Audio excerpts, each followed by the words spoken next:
অন্বেষা যারা শুনছেন তাদের সবাইকে স্বাগত জানাই। অন্বেষায় প্রত্যেক দিনের মতোই আজও থাকছে সাক্ষাৎকার, যেখানে আমরা বোঝার চেষ্টা করব, বৈজ্ঞানিক পথে জানতে চাইব কি কি ঘটছে আমাদের চারপাশে, বিজ্ঞানীরা কি কি তুলে আনছেন। আমরা শুরু করব বিজ্ঞানের খবর দিয়ে। ক্যান্সারের চিকিৎসার উন্নতির জন্য নতুন নতুন গবেষণা হয়েই চলেছে। গত ৩০ বছর ধরে বিজ্ঞানীরা ব্রায়োজোয়া নামে এক ধরনের অমেরুদণ্ডী প্রাণী নিয়ে গবেষণা করছেন। ব্রায়োজোয়া সাধারণত উষ্ণমণ্ডলের সমুদ্রে থাকে। এদের দেহে বেশ কিছু রাসায়নিক পদার্থ পাওয়া যায়, যেগুলো ক্যান্সারের চিকিৎসায় বেশ গুরুত্বপূর্ণ। এই পদার্থগুলো সাধারণত অক্সিজেন আর নাইট্রোজেন পরমাণু দিয়ে তৈরি এক ধরনের জটিল অণু নিয়ে গঠিত। বিজ্ঞানীরা অনেক দিন থেকেই গবেষণাগারে এই জটিল অণু দিয়ে তৈরি রাসায়নিক পদার্থ তৈরি করার চেষ্টা করছেন। সম্প্রতি ইয়েল ইউনিভার্সিটির বিজ্ঞানীরা গবেষণাগারে এইরকম ৮টি রাসায়নিক পদার্থ তৈরি করতে পেরেছেন। তারা সিকিউ রিফ্লাস্ট্রা, সিকিউ রিফ্রন্স নামে একটা নির্দিষ্ট প্রজাতির ব্রায়োজোয়া নিয়ে গবেষণা করছেন। এজন্য তারা মাইক্রোক্রিস্টাল ইলেকট্রন ডিফ্র্যাকশন অ্যানালিসিস পদ্ধতির সাহায্য নিয়েছেন। তারা যে নতুন ৮টি রাসায়নিক পদার্থ তৈরি করতে পেরেছেন, তার প্রতিটাই ক্যান্সারের চিকিৎসায় অত্যন্ত গুরুত্বপূর্ণ বলে তারা জানাচ্ছেন। এই বিষয়ে আরও গবেষণা চলছে। সায়েন্স জার্নালের সাম্প্রতিকতম সংখ্যায় এই তথ্য জানা গেছে। বিজ্ঞানের খবর শুনলেন।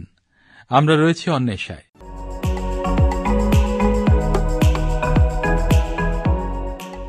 অন্বেষায় আজকে আমরা যাকে অতিথি হিসেবে পেয়েছি, তিনি অধ্যাপক অনুপম বসু।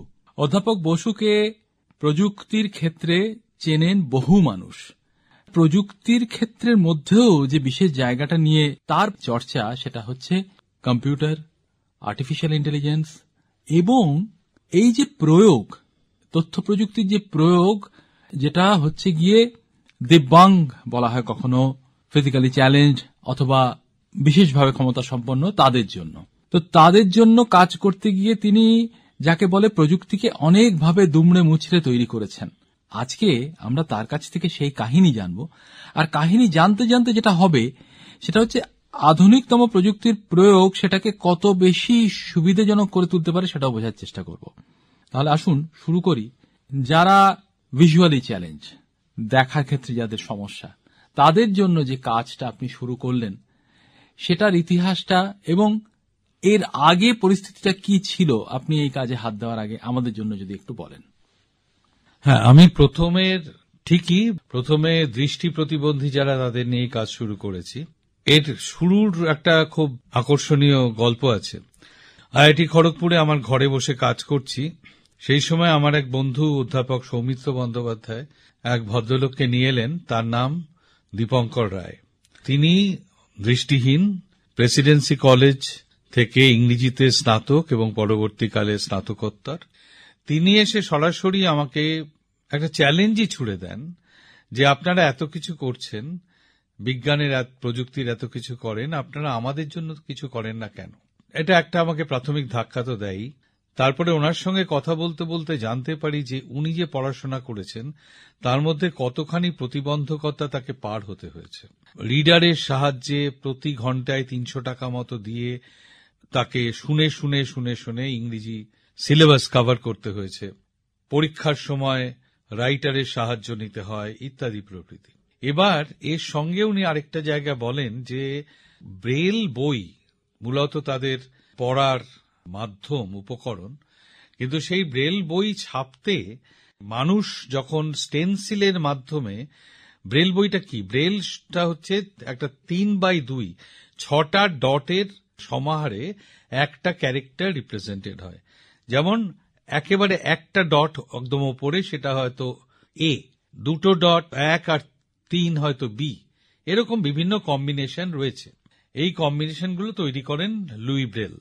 নিজে যখন তিনি অন্ধ হয়ে যান, মানে কি ধরনের প্রতিভা, নিজে অন্ধ হয়ে গেলেন, তারপরে তিনি নিজে একটা উপায় বের করলেন যে কিভাবে তিনি তার নিজের জন্য বই বানাবেন, এবং সেই থেকেই ব্রেল পদ্ধতির সৃষ্টি। এবং সেখানে আমাদের এখানে ব্রেল বাংলায় বা ভারতীয় ভাষায় তৈরি হয়, কিন্তু মানুষের মাধ্যমে হিউম্যান ইন্টারভেনশনে স্টেনসিলের ওপর হাতে করে ডট ডট ফুটিয়ে তুলতে হয়। এর ফলে সময় লাগে অনেক, ভুলও হয়, সবসময় এগুলো ধৈর্য ধরে করার লোক পাওয়া যায় না, ফলত ব্রেল বইয়ের সংখ্যা খুব কম। একটা অসুবিধা ব্রেলের আছে, ব্রেল পাতায় যেহেতু এইভাবে ডটগুলো ফুটিয়ে তোলা হয়, ব্রেল পাতাগুলো একটু মোটা হয়, ফলে স্টোর করাও একটা বড় একটা 30 পাতার বই অনেকখানি জায়গা নেবে, সেটাও একটা অসুবিধার জায়গা। তো তখন আমি প্রথম যেটা কাজটা করি সেটা হচ্ছে ভেঙে দেওয়া, ছুঁড়ে ফেলা প্রিন্টার হেড যেগুলো ছিল, ফেলে দেওয়া প্রিন্টার হেড, তার থেকে সলিনয়েড নিয়ে সেগুলোকে এনার্জাইজ করে 6টা ডট তৈরির চেষ্টা করি। 6টা ডট আঙুল দিয়ে, অন্ধ লোকেরা আঙুল দিয়ে পড়তে পারে, এবং একটাই সেল তৈরি করা হয় যাতে 6টা ডট একের পর এক আসছে। যেমন অ্যাপল মানে এ, তারপরে পি, তারপরে পি, তারপরে এল, তারপরে ই, এর থেকে উনি বুঝতে পারছেন অ্যাপল। তো এইটা প্রাথমিকভাবে খুব জনপ্রিয় হয় এই অন্ধ মানুষদের, যাদের আমি আইআইটিতে নিয়ে আসি, তারা বসে এই কাজকর্মগুলো তারা এর পরীক্ষা করেন, অত্যন্ত উৎসাহিত হন। কিন্তু তখন স্বাভাবিকভাবেই যে ডিমান্ডটা আসে যেটাকে 20টা সেলের করা হোক, যেটা একটা লাইন হতে পারে, ব্রেল লাইন।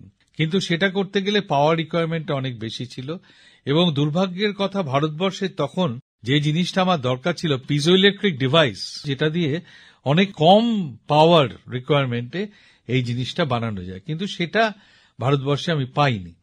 পরবর্তীকালে সেগুলো জাপান থেকে আনিয়ে বানানো হয়েছে। এরপরে আমরা যে কাজটা করি, যে তা সত্ত্বেও এইটাকে তো ব্রেলে ফুটিয়ে তোলার কাজটা সহজ হলো না, তখন আমরা স্পর্শ বলে একটা সফটওয়্যার করি।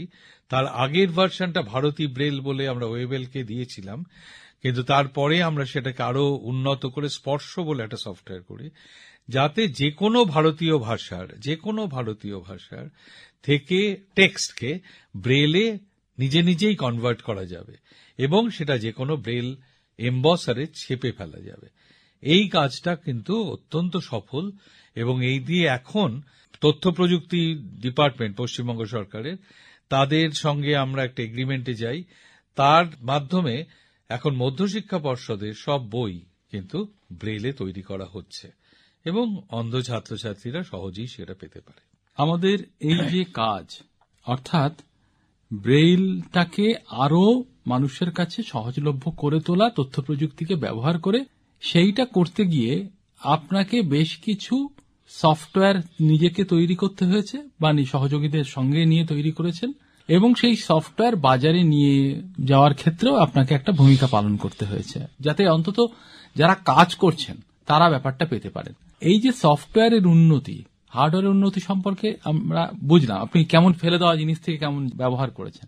সফটওয়্যারের উন্নতির ক্ষেত্রে যে যে পদক্ষেপগুলো আপনাকে নিতে হয়েছে এবং মানুষের কাছে পৌঁছে দিতে, সেগুলো যদি আমাদের একটু বলেন। সফটওয়্যারের ক্ষেত্রে আমরা কিছুটা সরকারের থেকে, কেন্দ্রীয় সরকারের প্রজেক্টের মাধ্যমে সাহায্য পেয়েছি, ছাত্রদের মাধ্যমেই আমি কাজগুলো করেছি, কিন্তু মানুষের কাছে পৌঁছে দেওয়ার ক্ষেত্রে সবচেয়ে বড় প্রতিবন্ধকতা আমি কিন্তু সম্মুখীন হয়েছি। কেননা এটাকে যদি নিয়মিতভাবে মানুষের কাছে পৌঁছে দিতে হয়, তাহলে তার সবসময় একটা পরিবর্ধন, পরিমার্জন, সংস্করণের ব্যাপার থাকে। সেইটা কিন্তু একজন শিক্ষক হিসেবে বা একজন গবেষক হিসেবে এটা সম্ভব হয় না। তার জন্য আমরা অনেকভাবে অনেক ইন্ডাস্ট্রিকে বলেছি, কিন্তু কেউই তাতে খুব একটা এগিয়ে আসেনি। কেননা তার কারণটা খুব পরিষ্কার, তার কারণ এটা খুব যে লাভজনক একটা, যারা আমাদের দেশে দৃষ্টিহীন তারা কিন্তু অর্থনৈতিকভাবেও খুব দুর্বল, এটা বুঝতে হবে, অত্যন্ত অর্থনৈতিকভাবে দুর্বল। কাজে এটাকে যদি আমি অনেক টাকায় বিক্রি করি, তাহলে কিন্তু আমার পারপাসটা সার্ভড হবে না।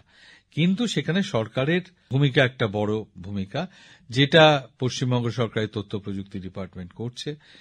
একই সঙ্গে আমরা একটা ফাউন্ডেশন তৈরি করেছি, ইনক্লুসিভ ফিউচার বলে, যেখান থেকে আমরা ভিক্ষাপাত্রই নিয়ে যাচ্ছি বিভিন্ন সংগঠনের কাছে। তারা যদি সাহায্য করেন, তাহলে এটাকে আমরা মেনটেইন করে সবাইকে ছড়িয়ে দিতে পারি এবং নিয়মিত ব্রেল বই তৈরি করতে পারি। এ প্রসঙ্গে আরো একটা কথা বলি, শুধুমাত্র ব্রেল বই যে আজকে পঠন পাঠনের একমাত্র মাধ্যম তা নয়। এছাড়া অডিও বুক তৈরি করা হয়, ডেইজি বুক তৈরি করা হয়, যার মাধ্যমেও কানে শুনে অনেকে এই বইগুলো পড়তে পারে, পড়াটা কানে শুনতে পারে বইগুলো।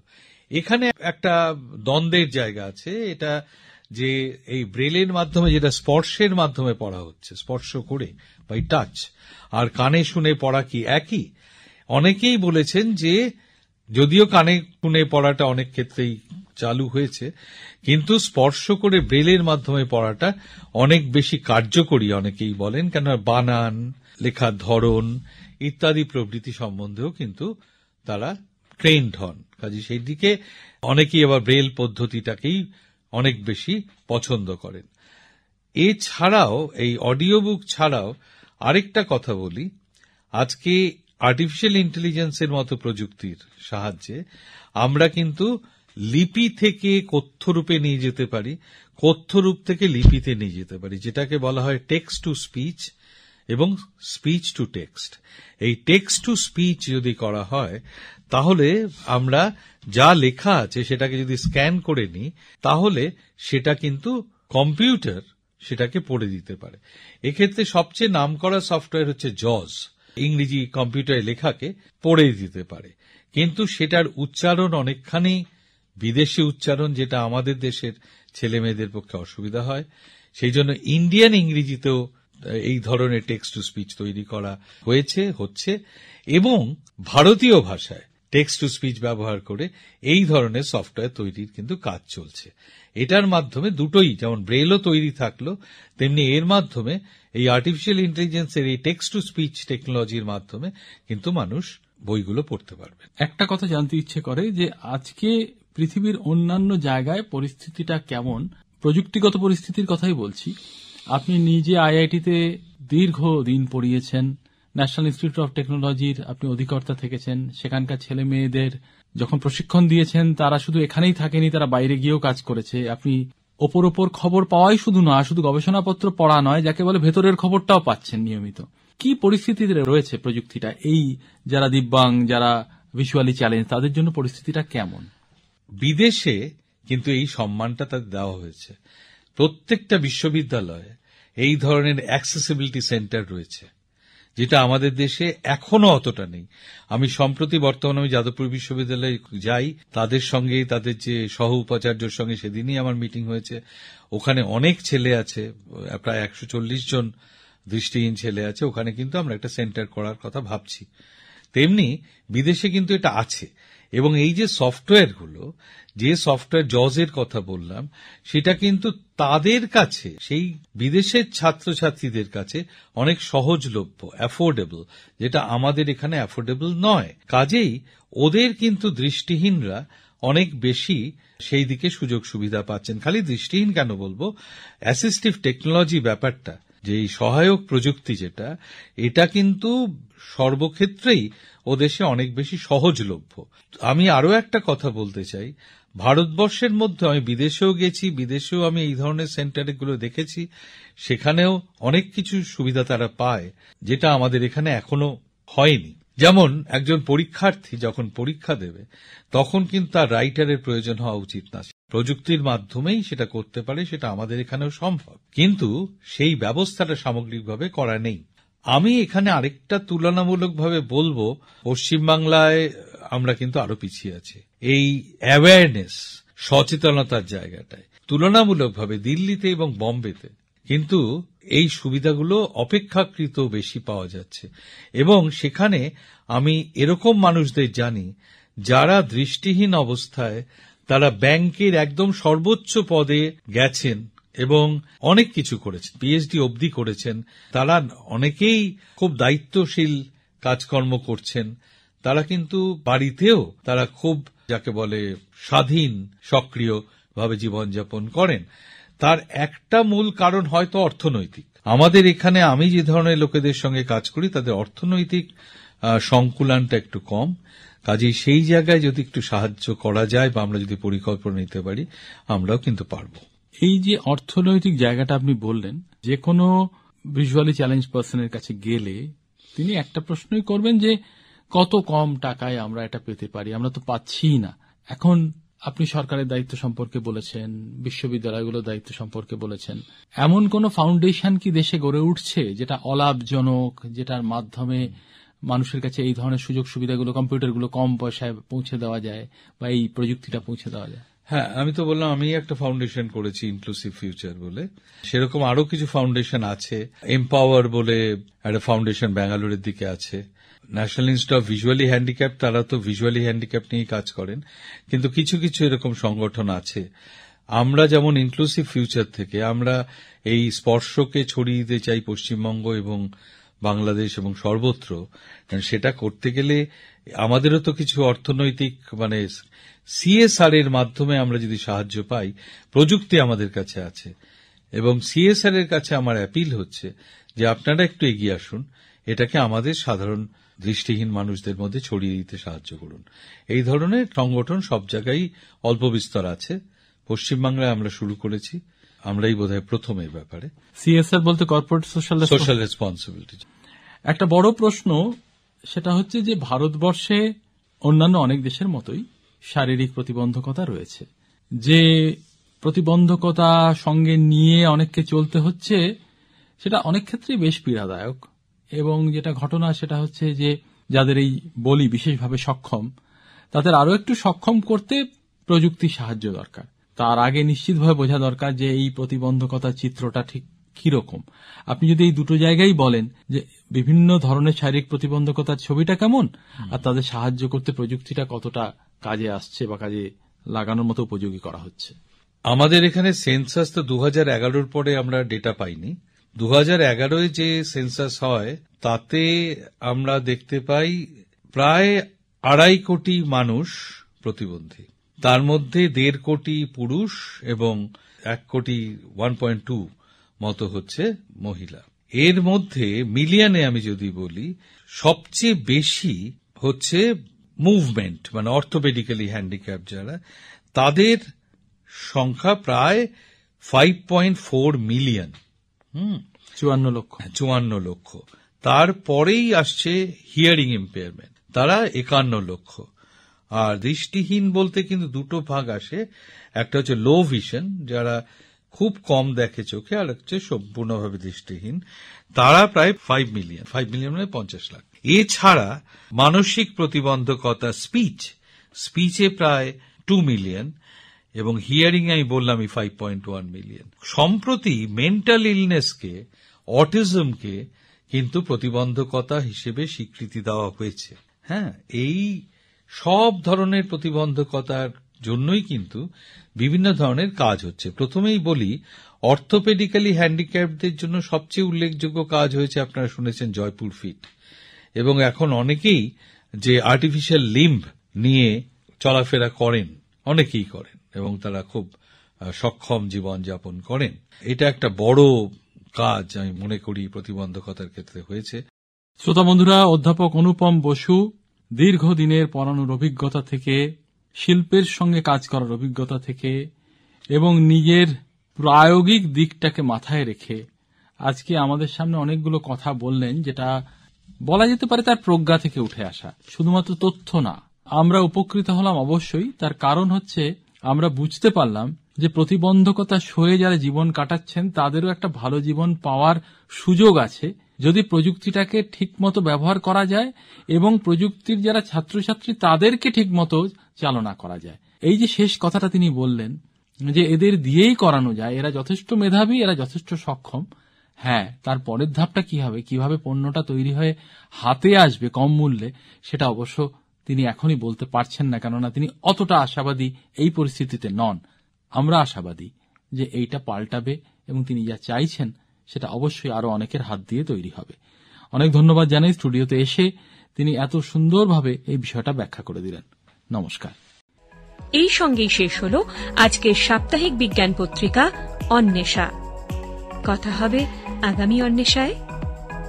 সম্পাদনা মনোজ কর, প্রযোজনা ডক্টর মানস প্রতিম দাস, পরিবেশনায় আকাশবাণী কলকাতা কেন্দ্রের বিজ্ঞান বিভাগ।